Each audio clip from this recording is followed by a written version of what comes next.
জেলখানায় আসা বা হাতে হাত করা লাগানো অত আহামরি খুশির কিছু না। অবশ্যই মন খারাপ থাকবে, আমার মারও আমার মা কান্না করতেছিল, তাকে দেখে তো আমার হৃদয়ের ভিতরে চুরমুর হয়ে যাচ্ছে সবকিছু। আমার তারও বেশি কষ্ট লাগতেছে আমার মার চোখের পানি দেখতে। আমাকে নিয়ে কিন্তু 1-1.5 বছরের মধ্যে কোনো খারাপ কোনো কন্ট্রোভার্সি আপনারা দেখছেন না, আমি এগুলোর মধ্যে যাচ্ছিও না। মানুষের এটা হচ্ছে চারিত্রিক সমস্যা, এগুলা অনেক বিষয়ে আছে। একবার করলে হয় সেটা ভুল, 2বার করলে হয় ডিসিশন নিয়ে করা, আর যখন 3য়বার একটা মানুষ সেম ভুলটা করবে তখন তার ক্যারেক্টারটাই ওইটা। আপনি দেখছেন আমি কিন্তু আমার মতন করে লাইফে আগাচ্ছি, সুন্দর কন্টেন্ট করছি, বিজনেস নিয়ে আগাচ্ছি, আরো সামনে নতুন কিছু বিজনেস নিয়ে আসতেছি। সবকিছুর মধ্যে আমি আমার মতো ঠিকঠাক আছি, আমি স্বাভাবিক জীবনযাপন করতেছি। এর মধ্যে শুধু ঝামেলাগুলো করতেছি এই মামলা মোকদ্দমা করে।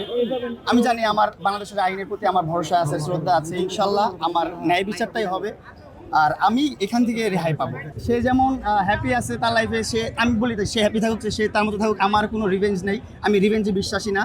যদি আমার সাথে কেউ কোনো খারাপ কিছু করে থাকে, রিভেঞ্জ অফ নেচার আছে, নেচার তাকে কিছু বুঝাবে। আমার কোনো রিভেঞ্জ নেওয়ার কিছু নেই, আমি কারো কাছ থেকে কোনো প্রতিশোধ চাই না, কোনো রাগ খুব চাই না, আমি চাই নর্মাল একটা লাইফ লিড করতে। That's it. যুক্তরাষ্ট্রের 1 নম্বর জিম চেইন গোল্ড জিম এখন আবারও বাংলাদেশে বসুন্ধরা আবাসিক এলাকা ও বসুন্ধরা সিটি শপিং মলে। জেলখানায় আসা বা হাতে হাত করা লাগানো অত আহামরি খুশির কিছু না। অবশ্যই মন খারাপ থাকবে, আমার মারও আমার মা কান্না করতেছিল, তাকে দেখে তো আমার হৃদয়ের ভিতরে চুরমুর হয়ে যাচ্ছে সবকিছু। আমার তারও বেশি কষ্ট লাগতেছে আমার মার চোখের পানি দেখতে। তো আমি সবচেয়ে বেশি ভালোবাসি আমার পৃথিবীতে আমার মাকে। আমার মা যখন কান্না করছে তখন আমার ভিতরে আর কিছু নাই। আমি এই জিনিসটা কষ্ট পেয়েছি, আমি জেলখানায় আসতেছি, এটা হচ্ছে সেটা হচ্ছে, সেটা আমার বেশি কষ্ট না, সবচেয়ে বেশি কষ্ট হচ্ছে আমার মা কান্না করতেছে।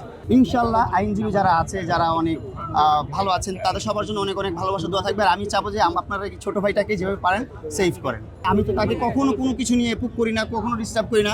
আমার সোশ্যাল মিডিয়াতে আপনি দেখবেন না আমার কোনো অশ্লীলতা আছে বা অশ্লীলতা করছি আমি, আমার কোথাও পাবেন না। আপনারা যদি দেখাইতে পারেন, আপনারা যে শাস্তি দেবেন আমি সেটাই মেনে নেব। আমি কিন্তু নিজেকে পরিবর্তন করছি। এটা নিয়ে 5বার ফেস করতেছি মামলা।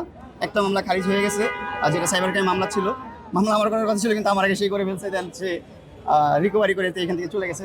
ইটস ওকে, আমার কোনো মামলা টামলা করতে চাই না, আমি মামলায় যাবো না কখনো। আমি চাই সে আমাকে এই জিনিসগুলো থেকে মুক্তি দিয়ে সে তার মতন যেহেতু লাইফ লিড করতেছে। আমার পর একটা আমার ছোট ভাই ইমন, তাকে নিয়ে অনেক কিছু করলো, তারপর আরেক ছোট ভাই মেহেদি শুভ, তারপর আরো এরকম করতেছে। তো তার তো এটা নর্মাল লাইফ, তার এটা ক্যারেক্টারটা, এটা তো আমার তো ক্যারেক্টার এটা না। আমি তো এরকম যাচ্ছি না, এরকম কিছু করতেছি না। সো আমি আমার মতো নর্মাল লাইফটা লিড করতে চাই, সাধারণ জীবনযাপন করতে চাই, ভালোভাবে বসবাস করতে চাই। পাল্টা কোনো মামলা করিনি আর করতেও চাই না। আমি বললাম না আমি রিভেঞ্জে বিশ্বাসী না।